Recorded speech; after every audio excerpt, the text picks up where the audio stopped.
ఇందులో కొత్తగా ఆమె ఏం చెప్పింది, ఏం కూడా లేదు. రేవంత్ రెడ్డి గారు, హరీష్ రావు గారు ఒకటే ఫ్లైట్లో వచ్చిర్రని, వాళ్ళిద్దరూ కుమ్ముక్క అయినరని, మెదక్ పార్లమెంట్ ఎన్నికలలో నన్ను ఇబ్బంది పెట్టాలని చూస్తున్నారని, కాంగ్రెస్ టీఆర్ఎస్ రెండు కొల్లుడై నేను గెలవకుండా చూడాలని ప్రయత్నం చేస్తున్నారని నేను మీడియా ముందుకు వచ్చి చెప్పినటువంటి తారీఖు 22 మార్చ్ 2024 రోజే వచ్చి చెప్పిన. నేను మార్చి 2024 నాడు ఆస్ట్రేలియా నుంచి కనెక్టింగ్ ఎయిర్ ఇండియా ఫ్లైట్ నెంబర్తో సహా చెప్పిన. నేను బిజినెస్ క్లాస్లో వస్తూ ఢిల్లీ నుంచి వస్తుండగా గౌరవనీయులు ముఖ్యమంత్రి గారు, హరీష్ రావు గారు ఇద్దరు అదే ఫ్లైట్లో ట్రావెల్ చేసినారు.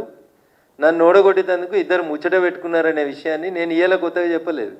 ఎన్నడు చెప్పిన, ఇది 22 మార్చి 2024లో చెప్పిన. నేను అదే విషయాన్ని ఈరోజు మళ్ళీ కవిత గారు కూడా ఎండార్స్ చేసినారు తప్ప ఇందులో కొత్త విషయం ఏముందని నేను అనుకుంటలేను. 2-3 సార్లు వాళ్ళు దుబాక ఎన్నిక రఘునందన్ రావు అనే మాట తీసినారు కాబట్టి నేను ఈ విషయాలు చెప్తా ఉన్నాను తప్ప మాకు ఆ విషయాల గురించి, వాళ్ళ పార్టీ వ్యవహారాల గురించి, వాళ్ళ పంచాయతీల గురించి, వాళ్ళ కుటుంబం గురించి, వాళ్ళ కుటుంబ పంచాయతీల గురించి మేము మాట్లాడదలుచుకోలేదు. మేము ప్రజల కోసం పనిచేస్తాం.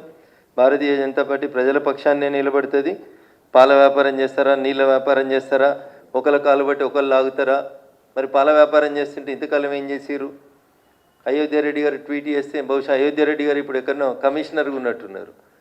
ఇన్ఫర్మేషన్ కమిషనర్గానో, సమాచార హక్కు చట్టం కింద కమిషనర్గానో ఎక్కడ ఉన్నట్టున్నారు.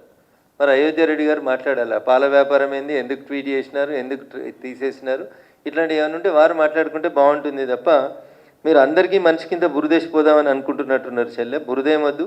మేమంతా ఆల్రెడీ ఇవన్నీ మాట్లాడిన విషయాలే, ఇవన్నీ గతంలో మేము చెప్పిన విషయాలే. ఇందులో కొత్తదనం ఏముంది చెప్పు? కొత్తగా మీరు చెప్పింది ఒకటిగా మోకిలా ప్రాజెక్టు చెప్తే మీరు కొత్తగా మాట్లాడింది ఏం కనబడతలేదు మాకు. లేటెస్ట్ న్యూస్ తెలుగు మరియు ఇంగ్లీష్ అప్డేట్స్ కోసం ఇప్పుడే క్యూన్యూస్ అఫీషియల్ యాప్ ని ప్లే స్టోర్ నుండి డౌన్లోడ్ చేసుకోండి. సరికొత్త సమాచారాల కోసం క్యూన్యూస్ వెబ్సైట్ ని ఫాలో అవ్వండి. ఛానల్లో ప్రాంతీయ, జాతీయ, అంతర్జాతీయ వార్తలు వీక్షించండి. లైక్ చేయండి.